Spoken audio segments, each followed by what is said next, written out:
How to change weeks form submission email address. Hi everyone, this is Kate here and welcome back to the channel, and on today's video we will learn you can change weeks form submission email address. So without further delay, let's get started. For that, first of all, open up your website on the Wix. Now, if you have added a form and if you want to change the submission email address, right click on the form, then you have to go to the form settings. Once you're under this form settings, or if you see this kind of pop-ups, click on manage from the menu bar on your left hand side. Here, click on manage forms. Here you taken in this form, select your form, then click on this three dot next to that form.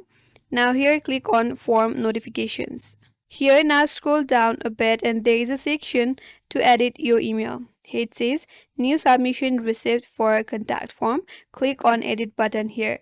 So once you're here, click on this box right here. A pop-up will pop up in your interface, and here now you can edit the email address. Click on this edit button here. Now here you can edit your sender's email address. But in case if you want to add the recipient as well, click on set recipient, and here you could also add your recipient. You can click on collaborator or add recipient, then add another email address. That's it, and that's all for today's video. Hope this video was helpful, and if you're new to our channel, consider subscribing. Thanks for watching and stay tuned for more videos.